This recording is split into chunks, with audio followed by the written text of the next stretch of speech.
Welcome to USL Lifestyle, where you get to live your life differently. I'm your host, Ayasha Roberson, and on today's episode, I'm talking about my book review. So I love to read books for those who do know or don't know.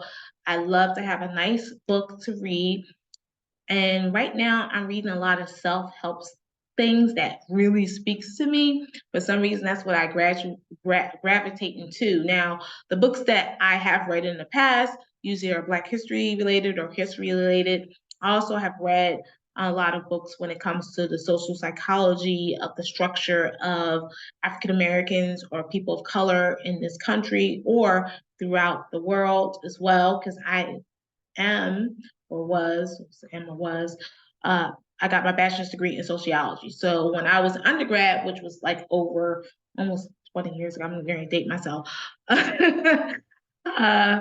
I actually read a lot of books that really focused on that. So people like Cornell West, Dr. Cornell West, and giving his props, Dr. Michael Eric Dyson. So I had a lot of those books that I was reading during that time as well. And since I was a sociology major and I took quite a few African American study classes when I was an undergrad, those are books that I usually were really gravitating to. So towards the end of last year, I went into one of my stores that I usually patronize in Montclair, New Jersey, and I happened to see this book. And I started reading it. And it's Michelle Obama's book, The Light That We Carry. Let me tell you about this book. This book is such a good book. I actually had a couple other books that I had read last year as well. And I wasn't even going to read this book because I had a couple books that I needed to read that I had just finished reading, I should say. And I was going to read this book. I don't know. I wasn't going to read it anytime soon. That's what I thought, but I wanted to get the book because it says The Light That We Carry, right? And I know you can't really see it, but it's a really good book.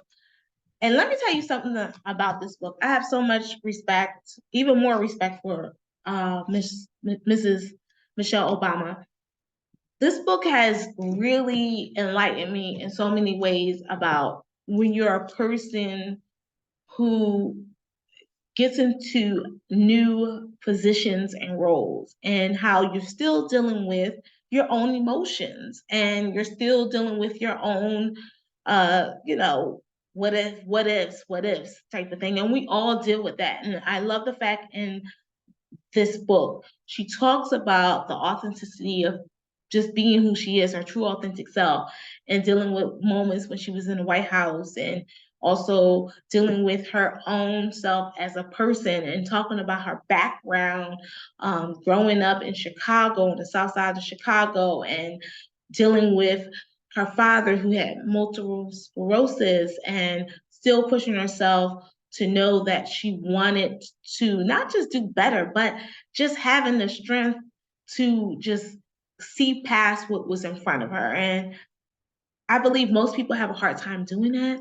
As people, we can't see past what's in front of us. And a lot of times we have to have something that's tangible, that's really driving us to become a better person.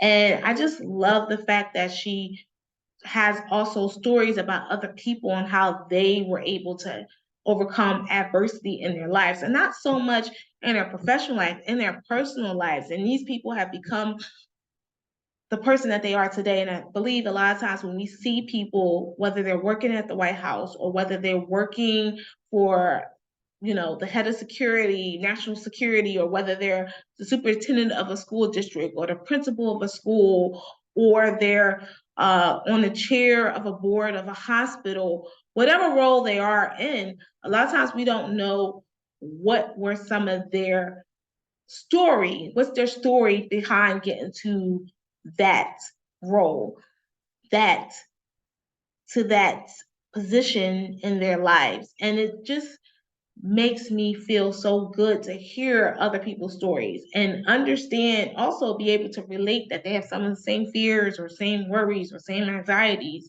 One of the things I really loved about this book as well, that Michelle Obama talks a lot about her mom in this book. Shout out to her mom. And she talked about how her mom allowed her and her brother to really emotionalize what they were feeling. So she said that when she grew up, her mom really wanted her to really talk out her feelings and emotionalize how she felt. And when she was doing that, that was like therapeutic. That is such a great story to share with other people, because there's so many people like myself who didn't get those opportunities in the household. My parents were not allowing me to really emotionalize my feelings. Yeah, I acted out. I broke things in the household. Yeah, when I got upset as a teenager, even preteen, I broke things in the household. I got yelled and screamed. I cried. I didn't really do the right emotionalized type of thing because my parents weren't into that. That's just not their cup of tea. They just weren't in that setting. And I just love the fact that she was able to really emotionalize her feelings, and it really came from her mom growing up in her household with Michelle Obama's grandparents, and she wasn't really allowed to emotionalize her feelings. And we know most Black people, or most people of color, and maybe even some white people too, grow up in a society. I know when I was younger, children are not supposed to be heard, so but be seen. So that's the type of culture her mom was raised at. But for some reason, her mother is such this wise woman, Miss Miriam, and she was able to really understand what that felt like and how she didn't want to bring that into our household and raise her children that way. And I believe that's what has made Michelle Obama this really good being, not just a really good person, but this really being that wants you and wants to see you strive to do better. And she doesn't have the answers to everything, and she tells you that too.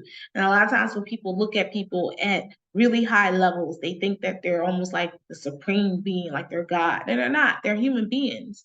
Now, they may be human beings on a different level than you are, or they may be more successful than you are, but at the end of the day, they're still human beings. These are still people who still maybe face some of the similar or same adversities that everyday people uh, feel or deal with on a day-to-day basis as well. So if you can, make sure you get this book, Michelle Obama, The Light That We Carry. This is the first book of the new year that I'll have read, and I'm suggesting for you guys to get it.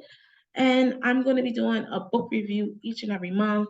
And this is a great way to kick off Black History Month, because this is the last Friday in January. Black History Month is right around the corner. And I just love it. And I had no idea I was going to do this. See? It's a great feeling. So I hope you guys learned a lot about Michelle Obama's The Light We Carry. I don't want to tell you too much information if you're a person that's still reading the book or you're planning on getting the book. But if you have any questions about any of my book reviews or anything you want to ask me about some of the books I've read in the past, you can always email me, Ayasha@urbansocialitenj.com. I'm looking forward to seeing you on the next USL Lifestyle, where you get to live your life differently. Have a good day, guys. Talk to you soon, and bye.